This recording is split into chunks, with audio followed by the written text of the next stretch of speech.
mbese kuvuga ko watangiye urugendo, mbese ugeze he ko mbona ibihe byirukanka, mbese uko bukeye ko ariko twegereza imperuka, aho wiyegereza Yesu urutare twishamo. Mbese kuvuga ko watangiye urugendo, mbese ugeze he ko mbona ibihe byirukanka, mbese uko bukeye ko ariko twegereza imperuka, aho wiyegereza Yesu urutare twishamo. Hari ikintu kigiye kuba byose bigahinduka, umukire n'umukene bagasangira ubuhanya, ubwo ibigirwamana bizahora bipfukamira, uwo munsi amafaranga aza akandagirirwa hasi, ababyeyi bazata abana babo bajarajare, keretse uwafashe ubwishingizi kuri Yesu gusa. Uwo munsi bazaba yambaye kurabagirana.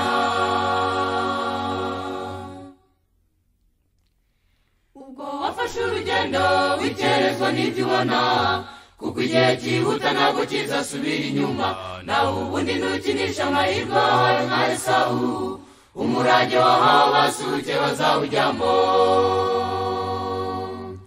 Ubwo wafashe urugendo wikerezwa n'ibyo ubona, kuko igihe cyihuta ntabwo kizasubira inyuma, nawe ubundi ntukinisha amahirwe wahawe nka Esawu, umurage wahawe abasuhuke bazawujyamo.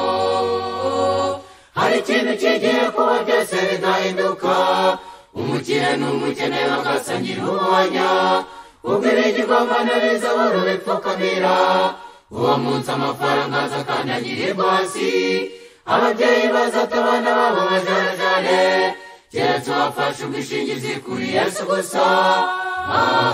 Uwo munsi bazaba yambaye kurabagirana.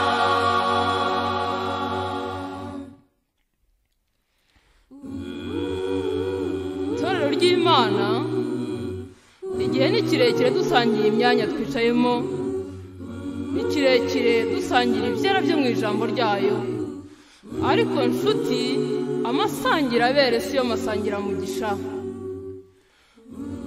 Yesu yabwiye abigishwa ati muraboneye, ariko si mwese.